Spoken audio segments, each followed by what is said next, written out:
The rock star opened up about his early days in the music industry and how it impacted his relationship with his wife. Jon Bon Jovi met his wife, Dorothea Hurley, when they were teenagers, and aside from a brief split when the rocker dated Diane Lane, they've been together ever since. We finally ran away on a day off and I went to Vegas and got married.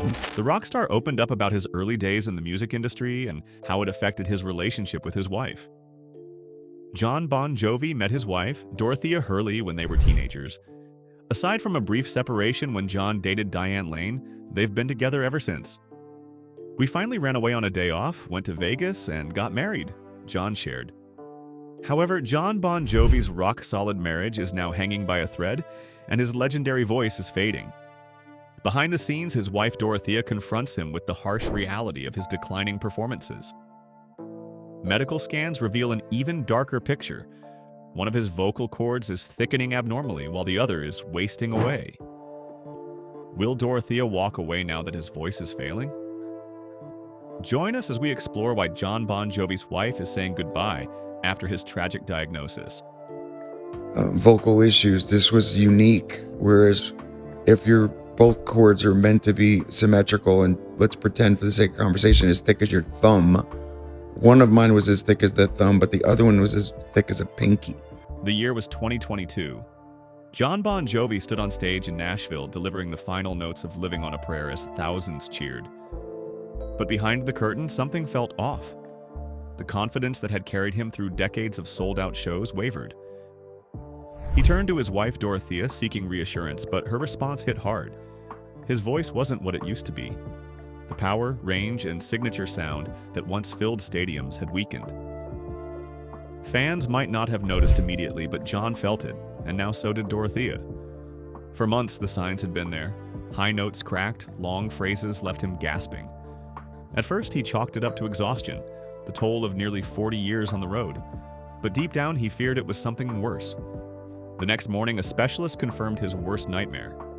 Scans showed that one vocal cord had thickened unnaturally, while the other had weakened, a condition known as vocal atrophy. The diagnosis was cold and clinical. This was unique. Both cords are meant to be symmetrical, but one of mine was as thick as a thumb, while the other was as thin as a pinky. To Jon, it felt like his identity was slipping away. Singing wasn't just what he did, it was who he was. He had shared stages with Pavarotti and spent decades perfecting his craft. Now, the voice that built his career was failing him. The thought was unbearable.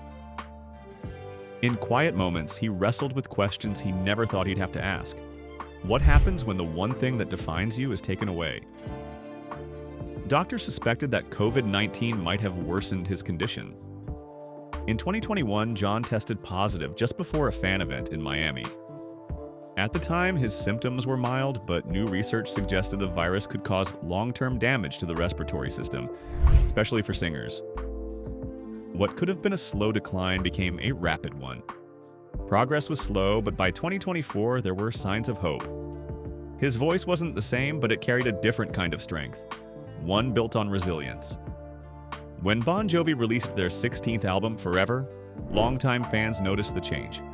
The sound was deeper, more measured, and laced with hard-earned emotion.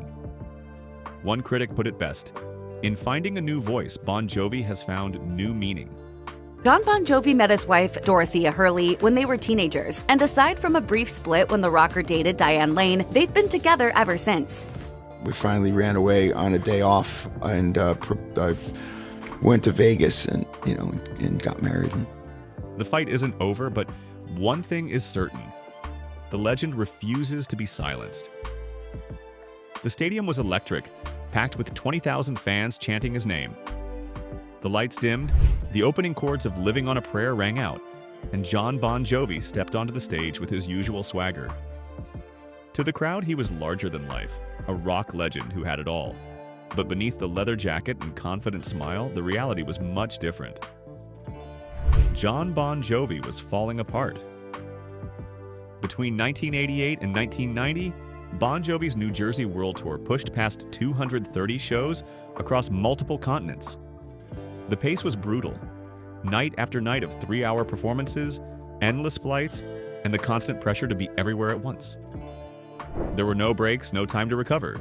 Just a never-ending loop of airports, hotels, and arenas. For Jon, the weight of it all was crushing.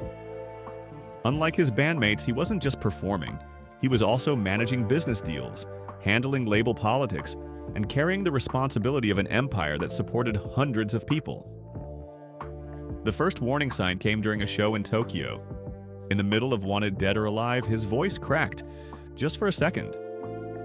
Fans assumed it was exhaustion, but backstage he was struggling to catch his breath, hands shaking as he grabbed for water. His manager brushed it off. The show had to go on. And it did. For months, Jon pushed through exhaustion, running on adrenaline and sheer willpower. Sleep became fragmented. 2 hours here, another hour there. To keep going, he turned to extreme measures. Ice baths to jolt himself awake, breathing exercises stolen from marathon runners, anything to stay upright. But the exhaustion wasn't just physical. His mind, once sharp and creative, started slipping. Songwriting, his passion, felt like a chore. Even hearing a stadium full of people screaming his name left him numb.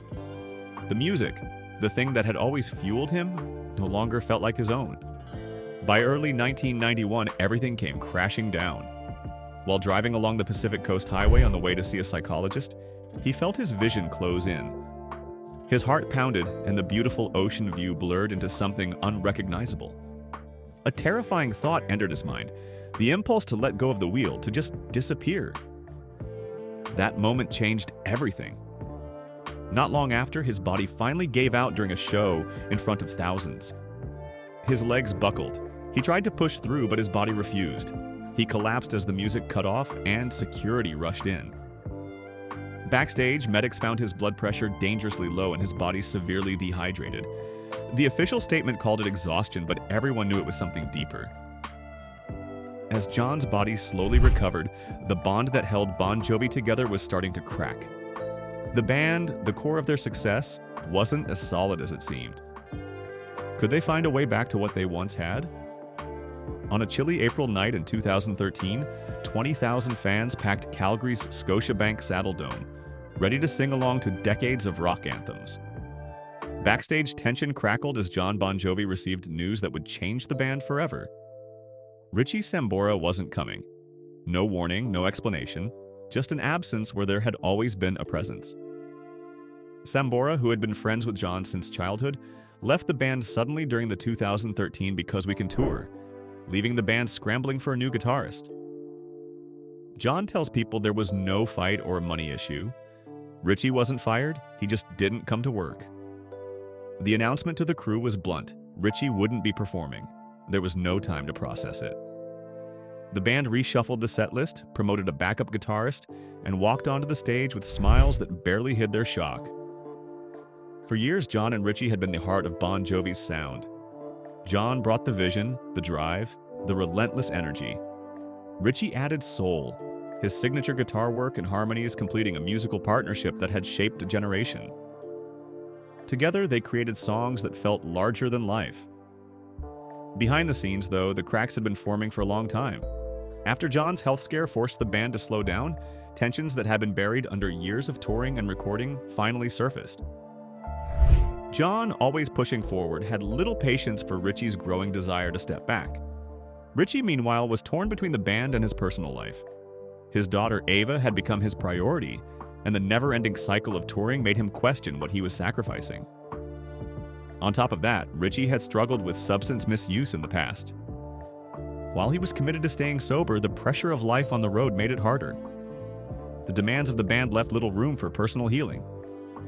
By the time the Because We Can tour kicked off in 2013, their once unbreakable bond was already hanging by a thread. They spoke more through managers than to each other directly. The no-show in Calgary wasn't a sudden decision. It was the moment years of frustration finally came to a head. For fans, Richie's absence felt impossible to process. How could Bon Jovi exist without the guitarist who had been there since the beginning? Jon, blindsided and hurt, didn't hide his disappointment. Publicly, he framed it as Richie's choice to leave. Privately, those close to him saw the toll it took. During shows, Jon would glance toward the spot where Richie should have been, his expression briefly betraying the loss.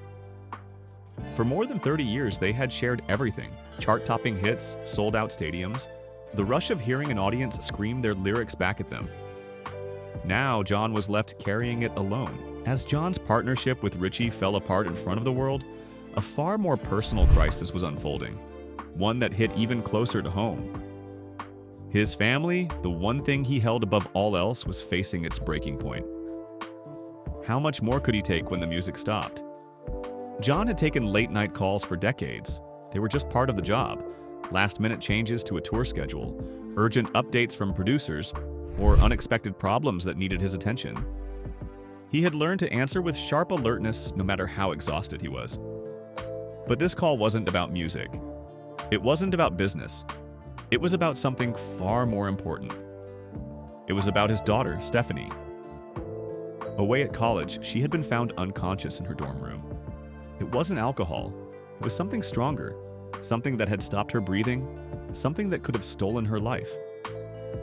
In that instant, everything Jon had built, his career, his fame, his legendary ability to take control of any situation, meant nothing. He wasn't a rock star now. He wasn't the frontman of a band that had spent decades filling stadiums and breaking records. He was just a father, gripped by a fear so deep it made his world tilt on its axis. Stephanie survived, but Jon would never be the same. For years, he had lived with a sense of control. He had fought for his career, steered his band through highs and lows, and built an image of resilience. If something was broken, he fixed it.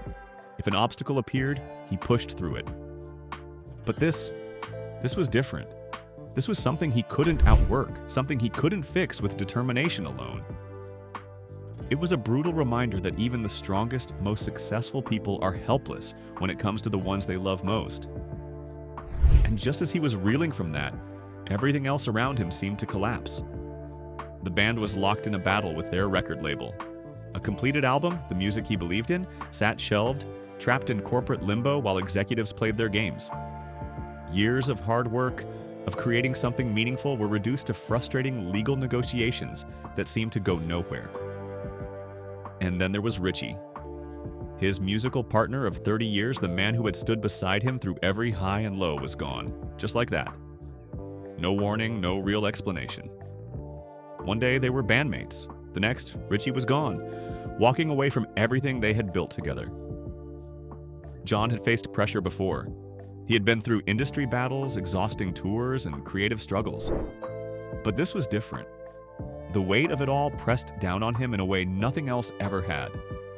The fire that had burned inside him for so long, the drive that had pushed him to build a career most could only dream of, flickered dangerously low. People close to him saw the shift. He wasn't himself. The easy confidence that had always defined him was dimmed. He was quieter, more withdrawn, carrying something heavy that no one else could quite reach. Through it all, Dorothea was there. She had been his steady presence since they were teenagers, long before the fame, the money, the chaos. The world saw them as the rare rock and roll couple that lasted, but their bond was more than that. It wasn't about surviving fame, it was about knowing each other's souls. And when everything else in Jon's life felt unsteady, she was the one thing that remained firm. With her by his side, he started making changes. Priorities shifted. The never-ending cycle of touring, recording, and performing took a back seat to family. He made space for moments he might have overlooked before. The band carried on, but not at the relentless pace it once had. And something else changed, too. His music. For years, his songs had been about pushing forward, about resilience, about never backing down. But now the message had deepened. It wasn't just about fighting through, it was about knowing when to let go, when to lean on others, and how to find strength, not just in winning, but in surviving the moments that nearly break you. Jon had spent his life singing about holding on. Now he truly understood what that meant. Jon Bon Jovi is pushing through a tough recovery to get his voice back, all while dealing with challenges in his marriage. Can he find the strength to keep everything from falling apart? With the weight of fame and personal struggles piling up, could this be the hardest fight of his life? Share your thoughts with us in the comments section. Remember to like, share, and subscribe for more. Also, click the next video showing on your screen. You'll enjoy it.